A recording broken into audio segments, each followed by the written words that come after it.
নমস্কার বন্ধুরা, welcome to সিএসজেনিস gate.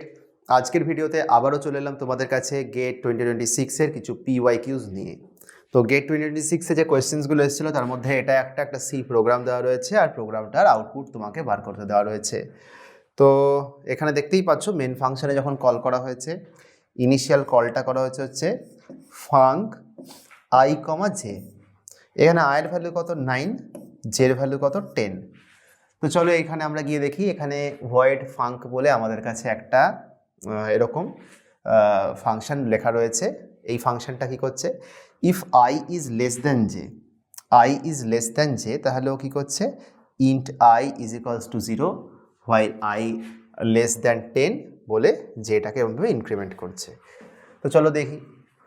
প্রথম কথা, আই হচ্ছে কোনটা, আই হচ্ছে এটা, জে হচ্ছে কোনটা, জে হচ্ছে এইটা। আই লেস দ্যান যেই কন্ডিশনটা স্যাটিসফাই করছে, তাহলে কি হবে, আইটা ফার্স্টে সেট হবে 0-তে, while I less than 10, J is equal to J plus 2। জের ভ্যালু কত 10 ছিল, J is equal to J plus 2 মানে প্লাস ইজ ইকুয়াল টু 2 মানে যেটা কত হয়ে যাবে, যেটা হয়ে যাবে 12। একটা অন্য কালি ইউজ করি তাহলে সুবিধা হবে। এরপরে হবে আই প্লাস প্লাস মানে আইটা কত হবে 1। আবার ব্যাক করবে, আবার ব্যাক করে আসবে, আবার জের ভ্যালু কত হবে 14, ঠিক আছে।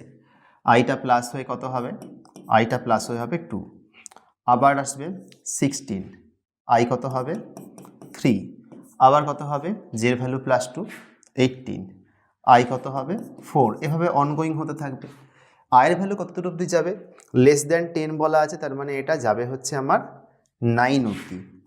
তাহলে জের ভ্যালু কত অবধি যাবে, 12, 14, 16, 18, 2, 3, 4, আরও 5, 6, 7, 8, 9, 5 বার বাড়বে, আরও 5 বার বাড়বে মানে আরও 10 বাড়বে। তাহলে জের ভ্যালু আলটিমেটলি গিয়ে পৌঁছাবে কততে, 28-এ। আর আয়ের ভ্যালু কততে গিয়ে পৌঁছাবে, আয়ের ভ্যালু গিয়ে পৌঁছাবে হচ্ছে 9-এ। সো এর আউটপুট অবভিয়াসলি 9ই হওয়া উচিত সেক্ষেত্রে, কারণ আই লেস দেন জে হলে এইটা হচ্ছে, আর যদি গ্রেটার দেন যে হতো তাহলে তোর মধ্যে ঢুকতো না, জাস্ট এখানেই প্রিন্ট করতো। তাহলে আয়ের ভ্যালু কত প্রিন্ট হবে, আয়ের ভ্যালু প্রিন্ট হবে হচ্ছে অ্যাজ 9, ঠিক আছে। এটা হচ্ছে আমার এই প্রোগ্রামটার code.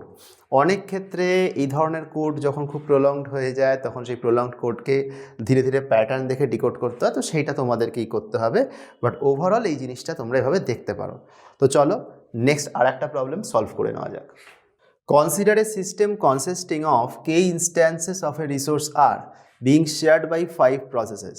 Assume that each process requires a maximum of 2 instances of resource R and a process that can request or release only one instance at a time.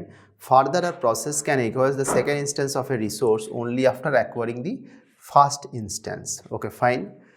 So the minimum value of k for this system to be deadlock free. তো আমার কাছে 5টা process আছে, P1, P2, P3, P4, P5। প্রত্যেকটা প্রসেসের কটা করে resource দরকার, প্রত্যেকটা প্রসেসের হচ্ছে 2টো করে রিসোর্স আর এর দরকার আছে। And a process can request or release only one instance at a time, ঠিক আছে। তো এবারে a process can request the second instance of a resource only after acquiring the first instance. The minimum value of k for which the system has to, can be deadlock free is কত। তো প্রথম কথা, 2টো করে resource সবার লাগবে। 2টো করে resource না পেলে কি হবে, কেউ কমপ্লিট করতে পারবে না, ডেডলক সিচুয়েশন অকার করবে। তো প্রত্যেককে আমি একটা করে রিসোর্স দিলাম, ঠিক আছে। এখন তো সিস্টেমে ডেডলক হতে পারে।